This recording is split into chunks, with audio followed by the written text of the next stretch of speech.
Consider the lowly voting machine. It's a drab contraption, full of little understood clanking and clickings, most often hidden behind a curtain. It's not a thing of beauty, but it is a durable bulwark of American democracy, isn't it? Tonight we're going on an amazing journey in search of an answer to that question. A quest to find the true owners of the two giant corporations that together dominate the American election industry. Our search will take us from the streets of Austin, Texas, to ritzy and now infamous Palm Beach, Florida, from a commissioner of elections convicted of being on the take for over a decade, to a curiously clueless U.S. attorney, to the mean streets of New Jersey, where we will discover that executives of the election service companies involved in the incredible Florida vote snafu look like they belong on the TV series The Sopranos. And finally, to Mardi Gras in New Orleans, where we will uncover evidence that the membership of the city's largest carnival crew reveals hidden connections to nationwide electoral fraud. But first, let's return to where our story begins, here in Texas. They say that everybody's got to be someplace. And so on the eve of the 2000 presidential election, we found ourselves in Texas, in a hangar out at the Austin airport, at the homecoming celebration of candidate and Texas Governor George W. Bush. There we watched the candidate heartily pressing the hometown flesh before making his final speech at the campaign, feeling a certain sense of wonder and awe at being among a crowd of supporters and campaign insiders that even included luminaries from Las Vegas, like the legendary Wayne Newton. Our assignment on Election Day was to physically follow ballot boxes as they made their way from precinct to counting center, profiling the election process itself. We had read disturbing reports in the conspiracy-mongering press that American elections might not be as open and honest as we all know them to be. And we wanted to assure ourselves that the allegations were balderdash, poppycock, sour grapes. Later that night, while following election returns along with the rest of the country, we discovered something that no one else seemed to notice. It seemed as if someone was playing a huge joke on the entire country, but no one seemed to be getting it. And instead of enjoying the irony, our favorite newscasters were all looking bewildered and confused. And so, election night, while the nation waited impatiently to discover where things were headed, we already knew where we were headed, to a place some have called the most vicious and corrupt state in the Union. We were headed to Florida. Hey, Jimmy, you know anybody in Miami that can give me a passport real quick? Oh, yeah, man. I got a cousin up there. He knows everything about everything. See if I got his number here somewhere, yeah. No, he works out of a payphone. Oh, yeah, I got it here. Okay. Yeah, he's international investor, whatever that is. Yeah, everybody's got a cousin in Miami. Here we go. Everybody's got their cousin in Miami. Everybody's got a cousin in Miami. Everybody understands the impromptu, dancing in the heat to the beat that turns your clothing clammy. Everybody needs to have a dream come true. While heading to Florida, we kept hearing over and over in our minds something we'd heard George W. say the night before that sounded in retrospect either a little odd or eerily prophetic. And if people do what I think they're going to do, you're looking at the next president.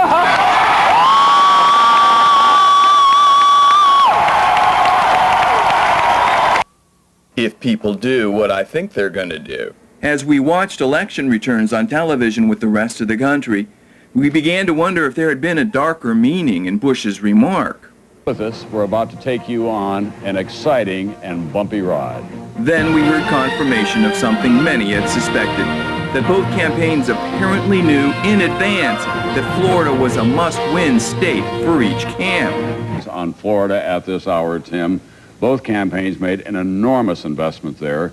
The governor is another Bush, Jeb Bush, but at 4 o'clock this morning, Al Gore was still in Florida. Because George W. Bush knew, Tom, that he had to win Texas and Florida at his linchpins, because all along Gore had been suggesting he could win New York and California. With Florida a battleground, Gore believes if he can beat Bush there, he can change the whole dynamic of the race. I'm sorry, Mr. Siegel, we're Then going the farce now began. project an important win for Vice President Al Gore. NBC News projects that he wins the 25 electoral votes in the state of Florida. It turns out that Governor Jeb Bush was not his brother's keeper. The family had been joking, and seriously, that it could be a cold Thanksgiving. Tim Russert, that's great news in Nashville tonight. That is a very, very, very important statement. In unprecedented fashion, the Bush campaign began almost immediately to dispute the network's projections. That Florida has been previously called. First of all, I thought it was a little bit irresponsible of the networks to call it before the polls closed in the western part of Florida. George W. Bush had looked almost too serene, considering that the networks had just projected Florida for his opponent, almost like he knew something we didn't. Political commentator Hunter Thompson saw it too. There was one exact moment when I knew for sure that Al Gore would never be president, he wrote later, no matter what the experts were saying, when the whole Bush family suddenly appeared on TV and openly scoffed at the idea of Gore winning Florida. The old man was the real tip-off. The leer on his face was almost frightening. It was like looking into the eyes of a hyena with a living sheep in its mouth. Sure enough, later that evening came this. What the networks giveth, the networks taketh away. NBC News is now taking Florida out of Vice President Gore's column and putting it back in the too close to call column. That has been the position of Governor Bush throughout the evening, and his chief strategist, Karl Rove, to say nothing of his brother, Jeb Bush, who is the governor of the state of Florida. We're told that just a few moments ago that Jeb Bush told his dad, former President Bush, that we won't know about Florida until at least midnight, between midnight and 1 a.m. While the networks were covering themselves, one of their commentators let this slip out. They're just giving out their confident talk, which both sides do give. You got to give a certain edge, not only to the vote, but to the fact that they probably have some inside sense of what's going on because of Jeb's position there. So in that sense, I would be leaning toward thinking that Bush has got a little bit of an edge, both in terms of the number of votes and the intelligence operation that the Bush family has there. NBC had publicly referenced something called the Bush Intel Op in Florida. Then came another surprise. In a time of peace and prosperity like this, it's possible for the country to have such a division as they do. Doris. Uh-oh, something's happened. George Bush is the president-elect of the United States. He has won the state of Florida, according to our projections. 25 electoral votes. NBC News projects that George Bush, it's been a night of first giving it to Al Gore, then taking it away on the part of the networks. George Walker Bush, the new president of the United States, the governor of Texas, the first father-son governor combination since the Adams family. The real truth of what happened on election night, in the crucial 2 hours between the time the networks called Florida for Gore, their later retraction, and their final call for Bush, will probably never be known. But the question must be asked, was George W. Bush elected by the votes of the American people, or as a result of some extra-constitutional Bush intelligence operation in Florida? Our first stop was Tallahassee, a pleasant small town in the Florida Panhandle. The media frenzy was in full force by the time we arrived, with satellite dishes pointing to the heavens all over town. But there was little going on beside the reading of official handouts, and it soon became clear that not everyone was as interested as we were in the electoral process. And there appeared to be a lot more heat than light in the arguments taking place outside. They're lying. These people are lying. Nobody knows who's been elected yet. All these Bush supporters are lying. They're liars. From Tallahassee, we journeyed to the lustrous green enclave of Palm Beach, already famous for the well-known affectations of the super wealthy, the Range Rovers, the Rolexes, and of course the ladies in tennis togs shopping at the local gourmet markets. Babylon had its hanging gardens. Now Palm Beach had its own wonder, Hanging Chad. We encountered a class of school kids on a field trip to what was at that moment the center of the media universe.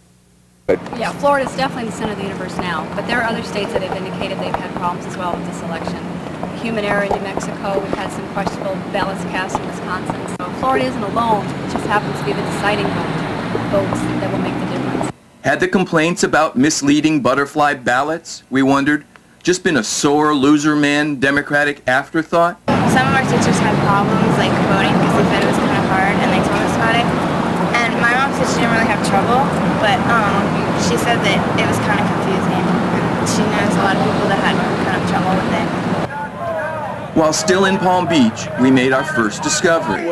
It concerned the spontaneous demonstrations and shows of support for George W. Bush, which turned up everywhere the cameras did. Turns out, they were phony. They were orchestrated by a Republican operative named Roger Stone, who had become famous several years earlier when reporters uncovered sex ads, which he and his wife had placed in swingers magazines, seeking couples and single men interested in joining them for group sex. Not that the Channing demonstrators knew that. Few of them, we feel sure, would have approved of this particular example of Republican family values. I'll bet you made that yourself. Yes. What'd be your first coup? Where did the t-shirts come from? Well, someone just handed them to us. And while no one should feel sorry for the Democrats, all they seemed able to muster in response was this sad old VW bus. But the biggest shock we received during those first days in Florida concerned not the election, but the assembled minions of what Americans still sometimes refer to as our free press. As we watched reporters milling around aimlessly, waiting for some authority figure or other to give them some official word, which they then breathlessly relayed to those of us watching at home. We wondered why none of the questions we were interested in were even being asked.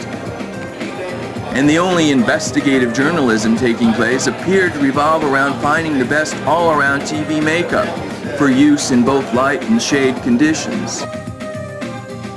So we took it on ourselves to do what the national press wouldn't or couldn't, to investigate the possible subversion of the very democratic process itself, looking into the ownership of the leading companies in what's known as America's election services industry.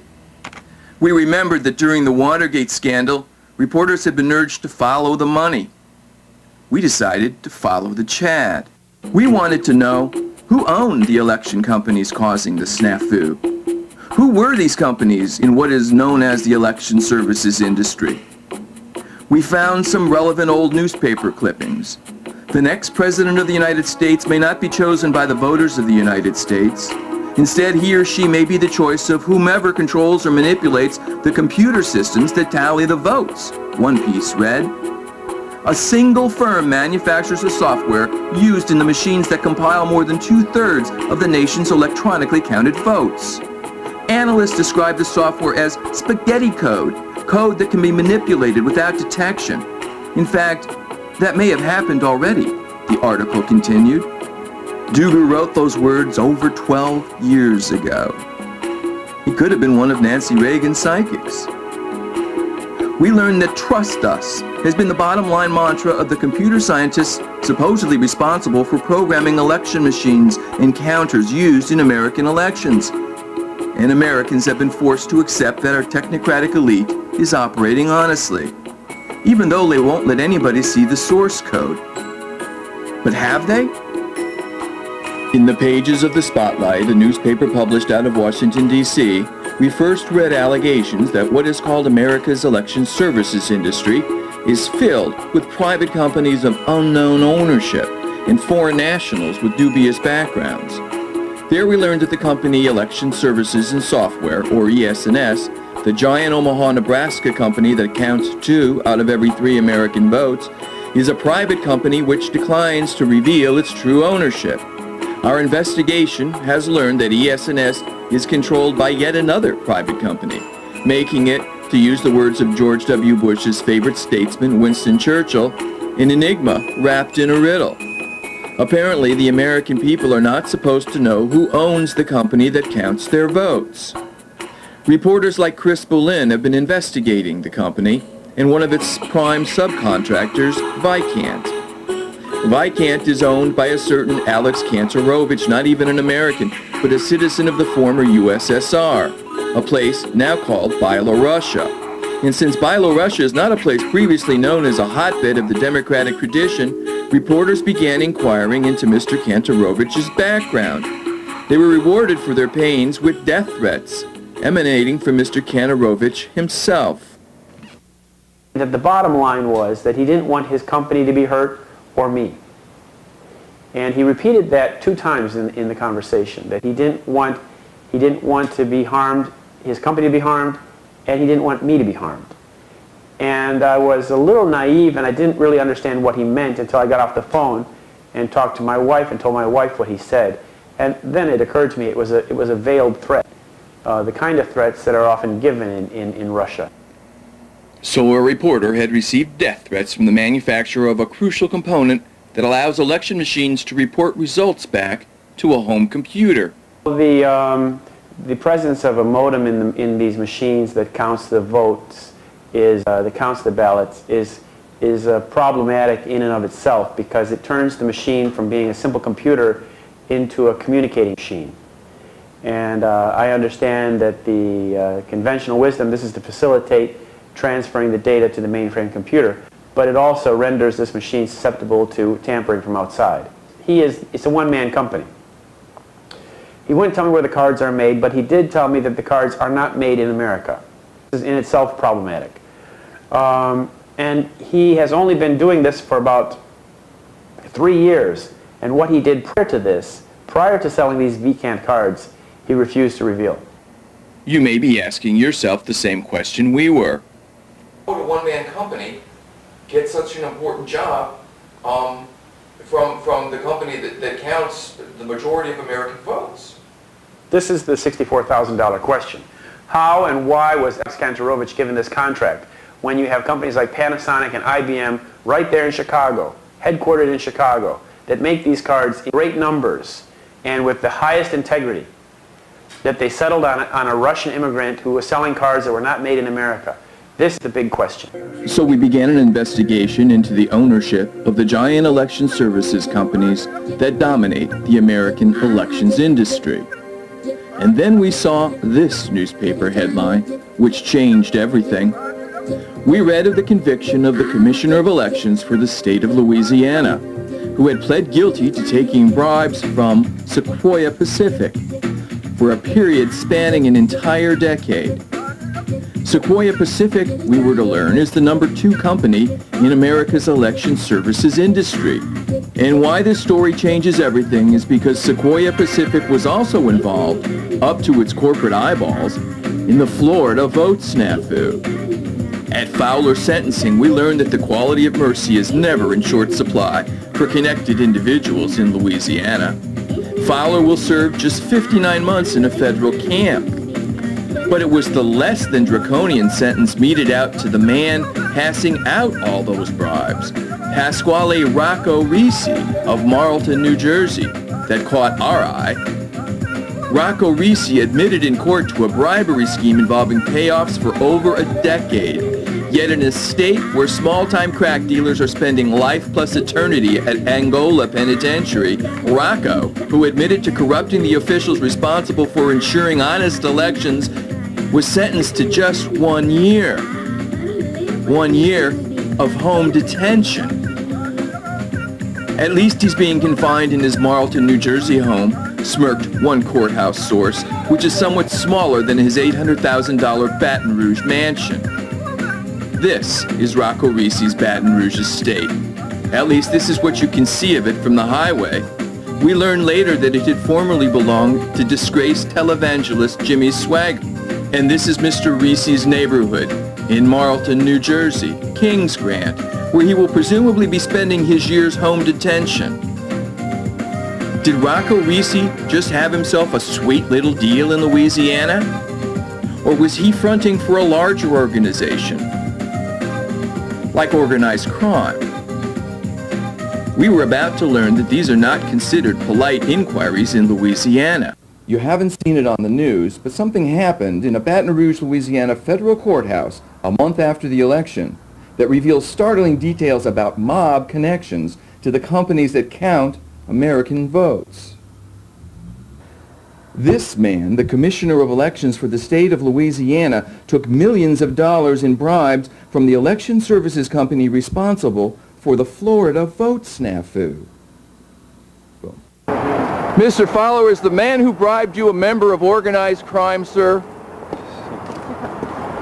Is Pat Reese a member of organized crime, Mr. Fowler? Mr. Fowler, you made a comment in court about your apology. Fowler had no answer, which isn't surprising. He's now a convicted felon.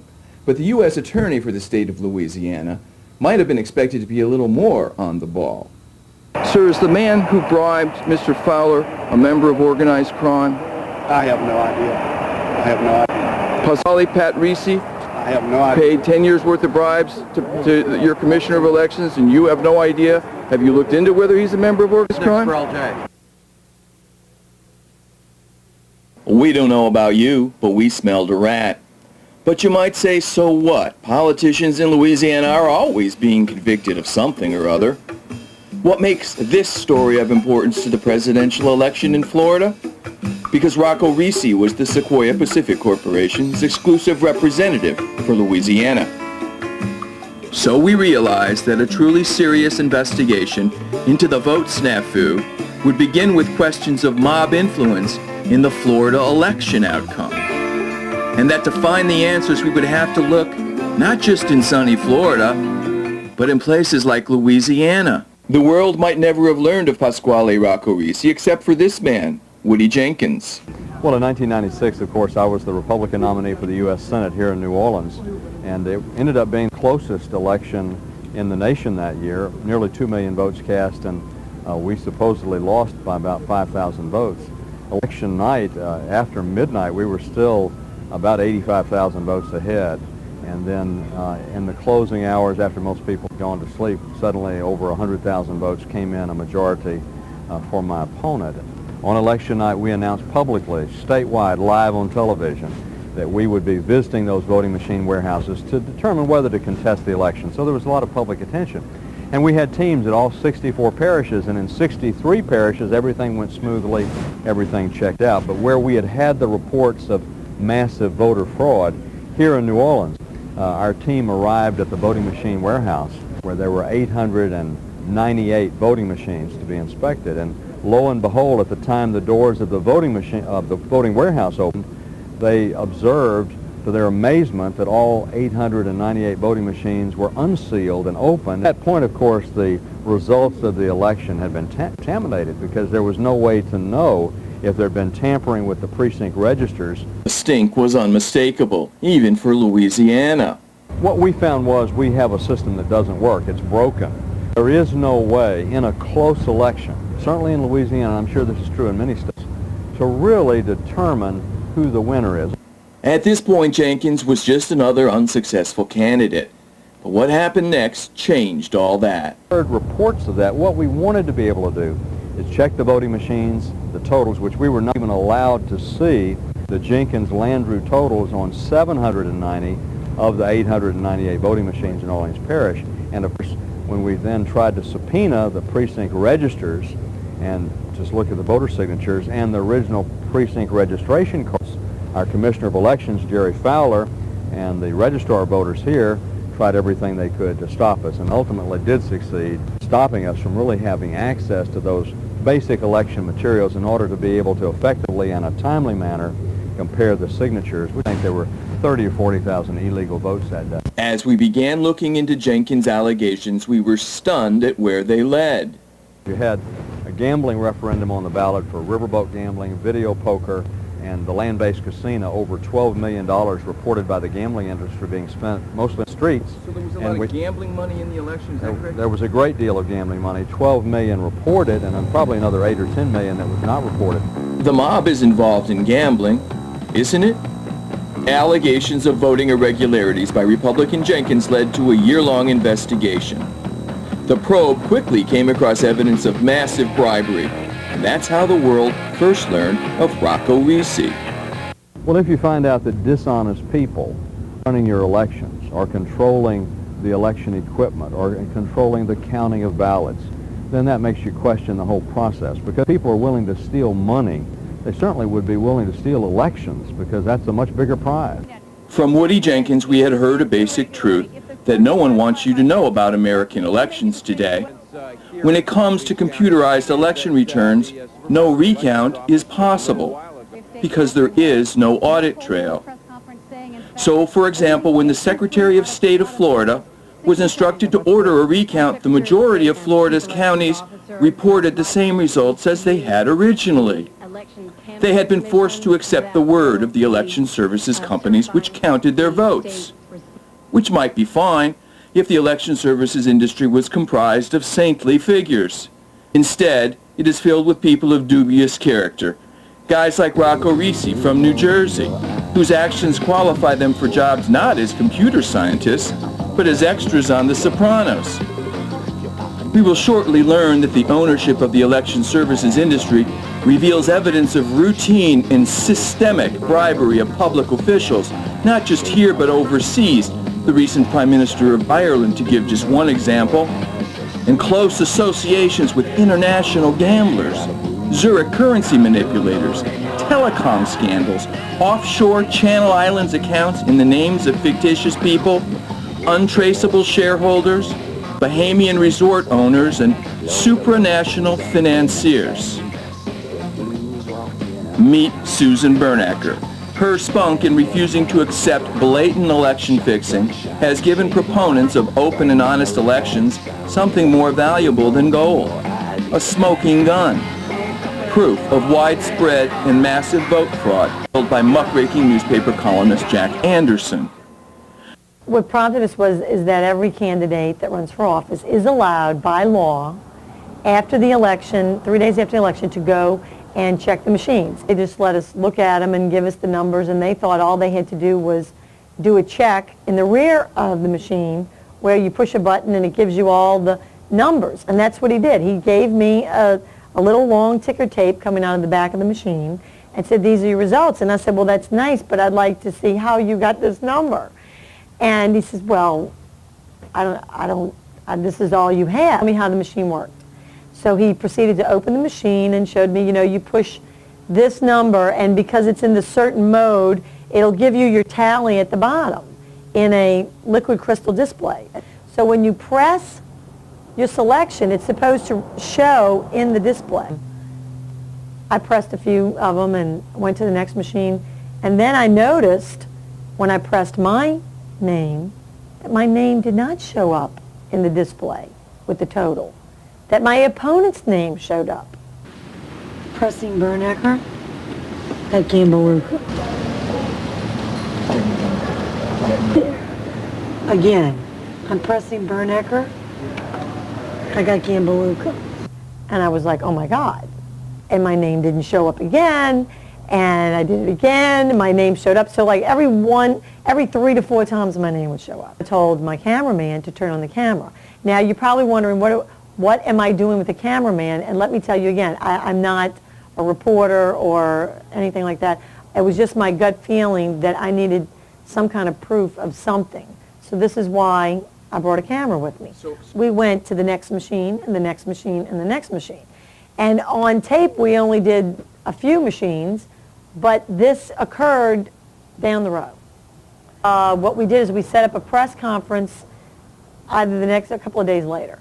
And because I felt for my own safety that I had to get this out on the news. Actually, I was scared to death, because if this was vote fraud, if this was manipulation of the machines, if any of those possibilities, they knew that I knew, but nobody else knew.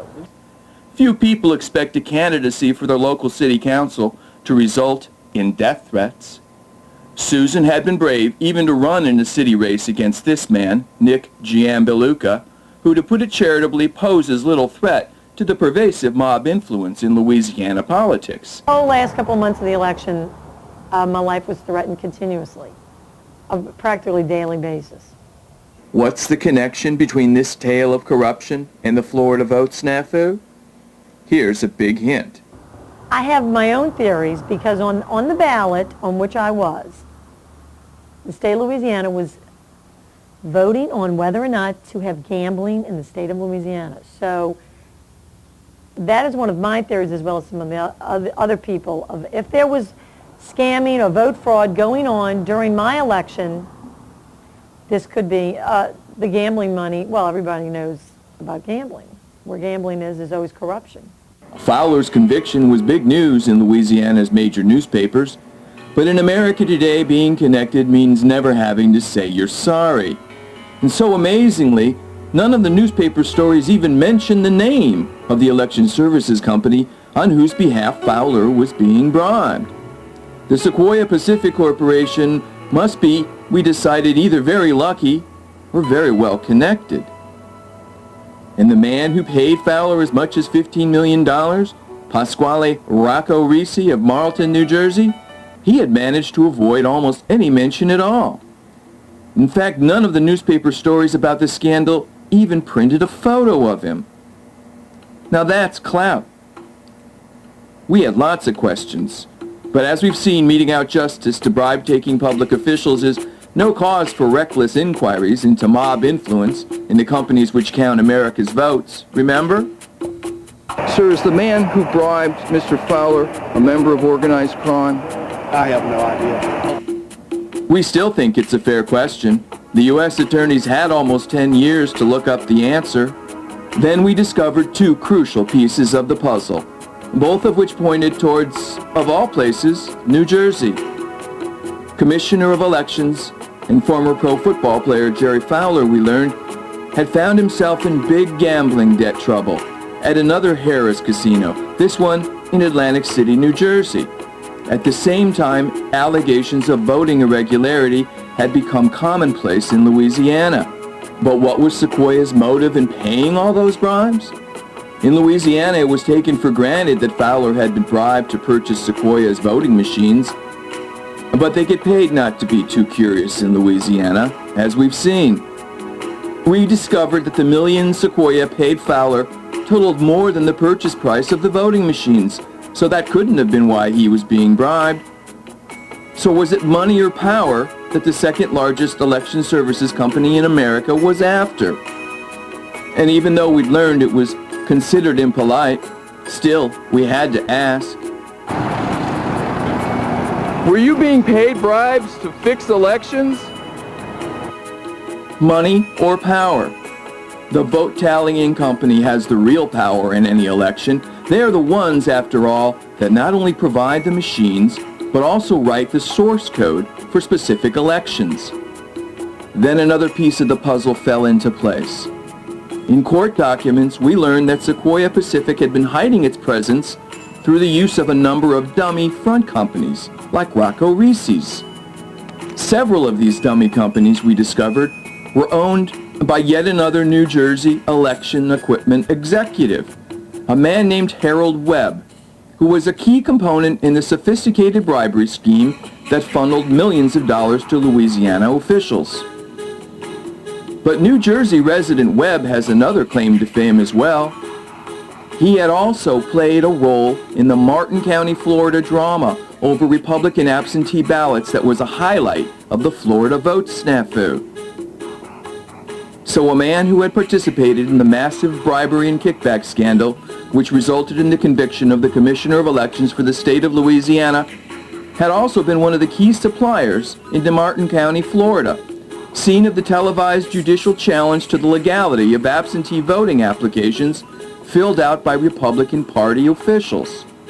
Of course, the big question was, what happened in Florida? How odd, we thought, that in search of an answer to that question, we were going to be heading to New Jersey. It wasn't The Sopranos that first indelibly marked the Garden State as mob territory.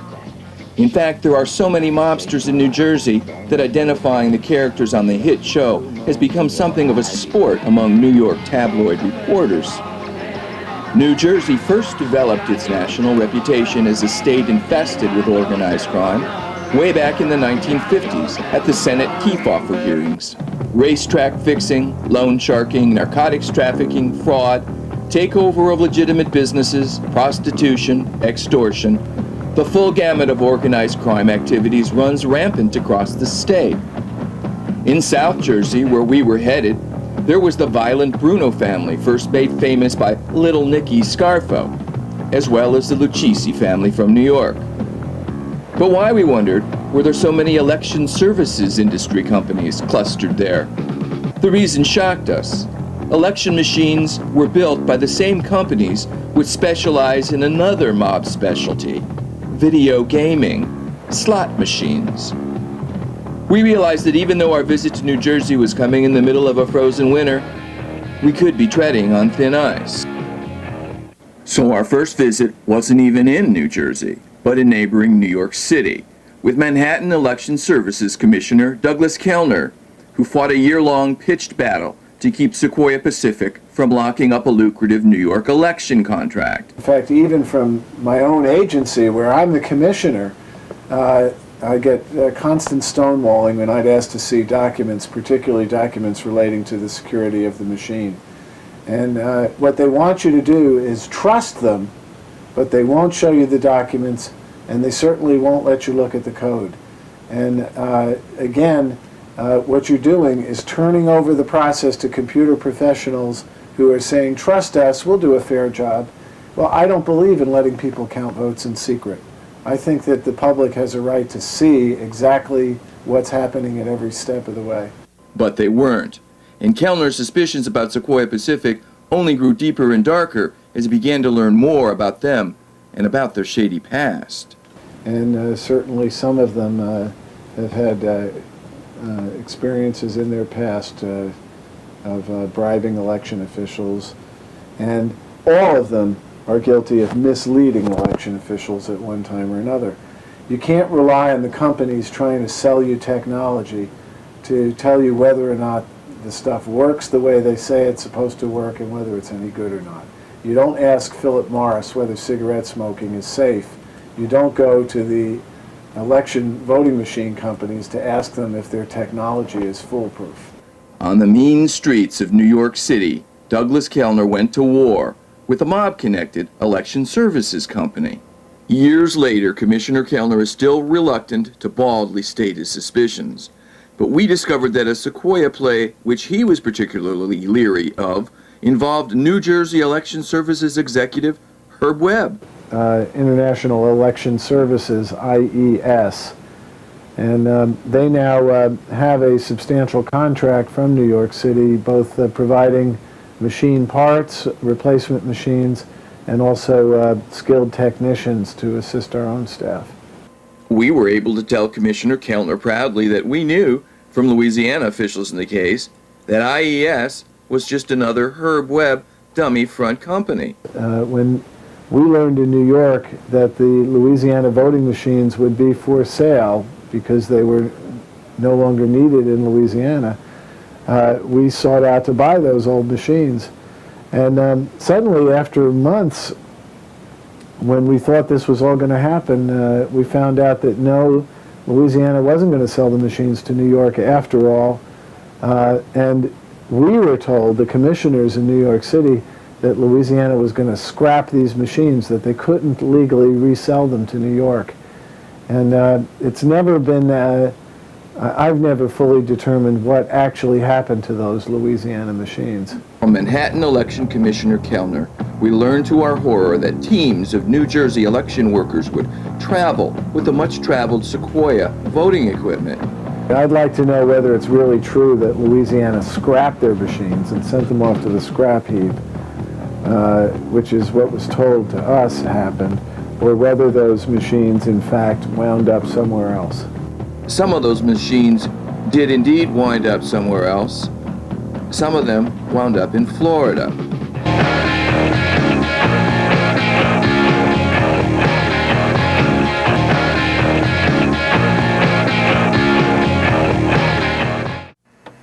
Heading back down the Jersey Turnpike a final time, we had no illusions about where we were headed and the whiff of danger it held.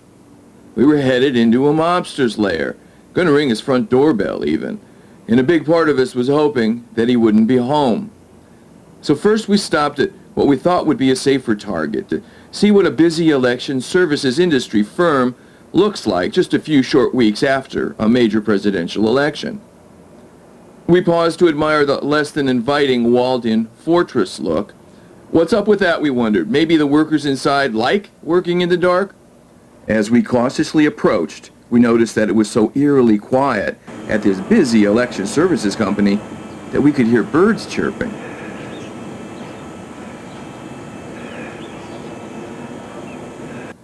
Back on election night in Austin, we didn't know that our journey would take us to spookily silent warehouses in frozen New Jersey. We didn't know our journey would end up taking us here, a wintry January day in Mount Holly, New Jersey, where one of the number of companies involved in the Florida vote snafu and the Louisiana scandals makes its headquarters. Behind me is the corporate headquarters of Electech, one of the companies owned by the Webb brothers or triplets or whatever you want to call them. We've got Herb Webb owning the company behind me, his twin brother Harold Webb conspiring with him to pay off Louisiana commissioners of elections, and then we've got a guy named Hugh Webb who claims to not even know one of the other two, running Sequoia Pacific. Is the company behind me a front for the Sequoia Pacific Corporation? We're about to walk inside and ask. The Sequoia Pacific Front Company we were dropping in on has both a colorful and violent corporate history. Originally called Shooptronic, it was named for one of the company's founders, Ransom Shoup II, a mainline Philadelphian who was convicted of conspiracy and obstruction of justice relating to a Philadelphia election murder investigation by the FBI in 1979. When we got inside Electech, we were immediately asked not to film anything by one of the employees. We disregarded his request while leaving an over-elaborate message which we knew would never be returned. Hi, is this Electech? Yeah. Is Herb Webb here? No, he's not in today. Just the sign. Daniel, D-A-N-I-E-L, Right. Hopsicker, H-O-P-S-I-C-K-E-R. Can I leave a number too? We sure hope Ransom Shoup II's former staff had mellowed since their Philly election murder beef 2 decades ago. We were tap dancing with thugs in order to bring you these pictures. These election machines, we believe, and ones just like them, are most likely responsible for what became known as the Florida vote snafu. How Sequoia Pacific concealed its involvement in the election in Louisiana through dummy front companies? They performed the same operation in Florida. Many Florida counties involved in the vote snafu, we have learned, use tabulating machines from Sequoia Pacific, designed as being from other vendors. Sequoia supplied both computer and punch card systems to Florida in counties where their name has not surfaced. What's the reason for all this concealment? One reporter for the Fresno Bee who interviewed Sequoia Pacific's president, yet another Webb, Hugh Webb, told us, "I was taken aback by his secretive nature." There is a joke making the rounds in southern state capitals.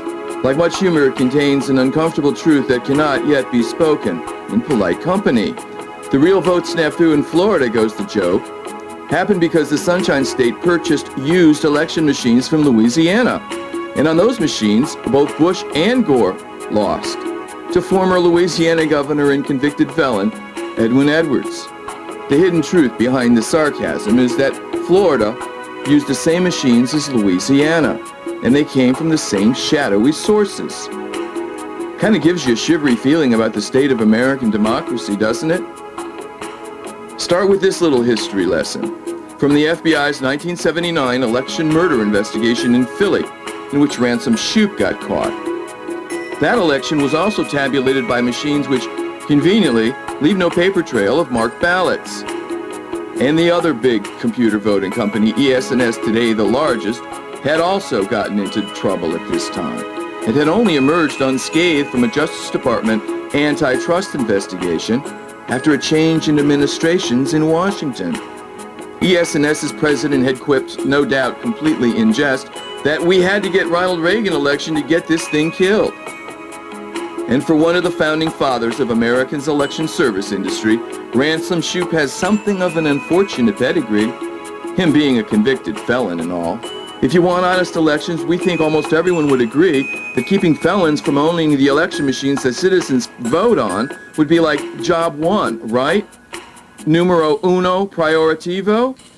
We've discovered that, as it happens, convicted felons and known associates of organized crime have such an irresistible attraction to ownership of companies that count America's votes that it must be so hard for honest local, state, and county public servants charged with conducting safe and honest elections that they've thrown up their hands and said, we'll settle for safe, just so long as no one gets hurt within a few hundred feet of the polling places.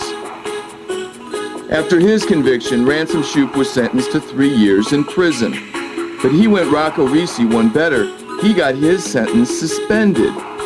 No home detention, even, although the FBI had said it was an election and murder investigation.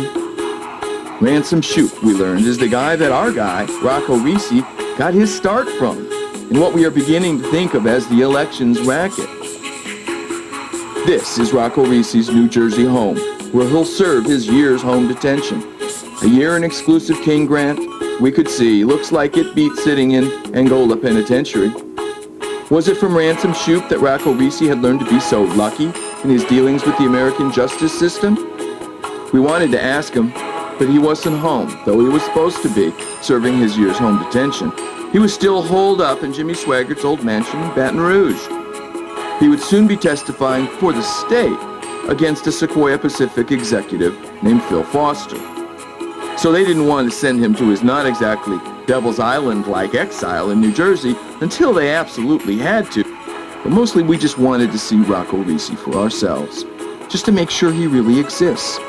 For one thing, because who really knows, given that Louisiana's newspapers, for gosh sakes, hadn't even printed his picture, even though he'd been convicted of bribing their elections officials for a whole decade? Must take an awful lot to get your name and face on the news in Louisiana, huh? And we also wanted you to see him too. Because if you live in South Florida, or Las Vegas, or New Jersey, or several hundred other places around the United States, you really need to get a peek at Pasquale Rocco Risi. Because his is the face on the company that counts your vote. We're standing in front of the Marlton, New Jersey home of Pasquale Rocco Risi, Jr. We've learned his name is Jr., although we'd be hesitant to call him that. This is the place where he will be spending his year of home detention, where the Baton Rouge District Attorney said conditions would be a little more harsh than they would in his $800,000 Baton Rouge mansion. You can judge for yourself. We never thought the story of the Florida election snafu would end up at the home in Marlton, New Jersey of Pasquale Rocco Risi. The only thing we found interesting about this year's presidential election was the way that it ended. Did you have the feeling that if the candidates' last names hadn't been Bush and Gore, they wouldn't have tuned in to the debates either? The kindest thing we can think of to say is that neither seems a likely choice for President and Commander-in-Chief of the most powerful nation on the planet. They were both a little awkward to us, two faintly ridiculous princelings from old political families, jousting it out. When did the USA become the United Kingdom of America? But the post-election that followed held a strange hypnotic fascination, almost like watching a train wreck in slow motion in your living room for 6 weeks. With so many watching so intently, could anyone have successfully conspired to rig the election? With millions glued to the tube, there couldn't have been a cover-up, could there? Then we were shocked to learn that the very word cover-up itself had been invented to describe the behavior of Louis Wolfson, a notorious financier who just happened, as they say, to also own the Sequoia Pacific Corporation that we've been tracking.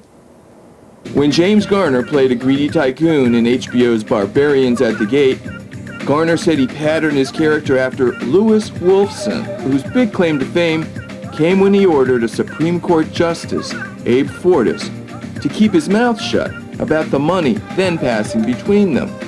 Fortas was recording the phone call, which may be the reason he innocently pleads with Wolfson that they can't do that because that would be a cover-up. Although Justice Fortas was forced to resign in disgrace from the Supreme Court of the United States of America, notorious financier and owner of Sequoia Pacific, Louis Wolfson, kept right on rolling. So has ownership of the company counting 1 in 3 American votes gotten any less shady since Lewis Wolfson? Well, no, actually. The present owner of Sequoia Pacific is yet another notorious financier. But this one's not even an American. He's Ireland's richest multi-millionaire, Dr. Michael Smurfit.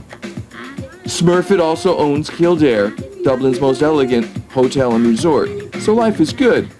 Alas, he's also currently under indictment in Spain for fraud.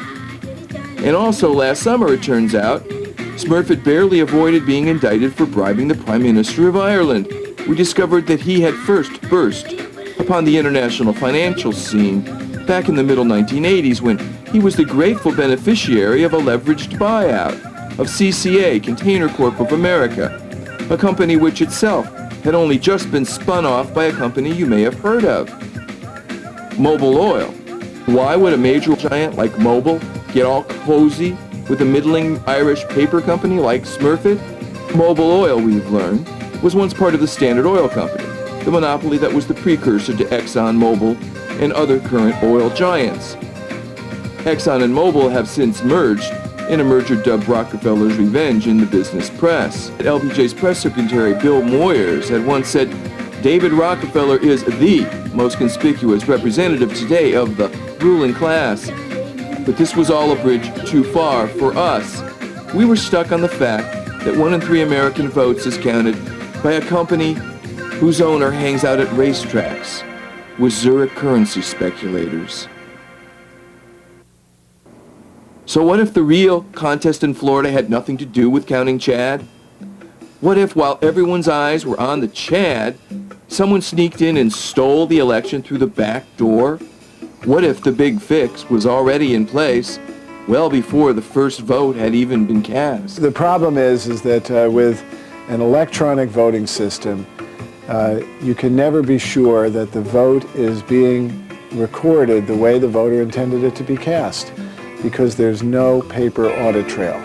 The only record of the vote is done electronically, and any good computer person can alter the electronic record. 60 Minutes came down to speak with me. They were going to show it to America, and they came to New Orleans and sat with me for 6 to 8 hours, and when they went back to New York, it wasn't played.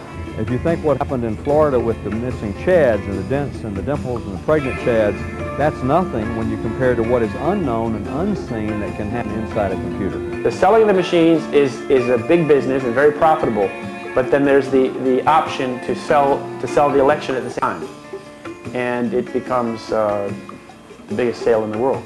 When we first uncovered a New Jersey mob connection to the election story in Florida, we asked ourselves, in all honesty, if we might have been watching too many Sopranos reruns. What's become visible turns out instead to be a case of real life imitating HBO. But why Florida? Florida's sort of special, right?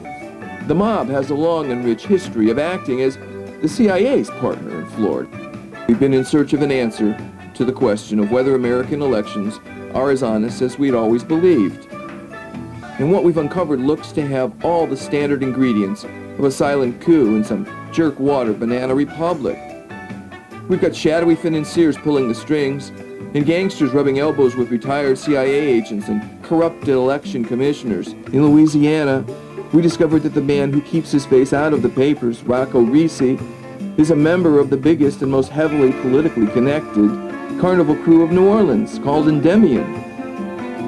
When we were silly enough to go looking for him at their big Mardi Gras parade, we discovered they were all wearing masks. How appropriate, we thought. We're not allowed to see who really runs American elections. In exchange, they throw us trinkets. This wasn't just your typical Central American transfer of power, and it didn't take place in some faraway country with an odd-sounding name.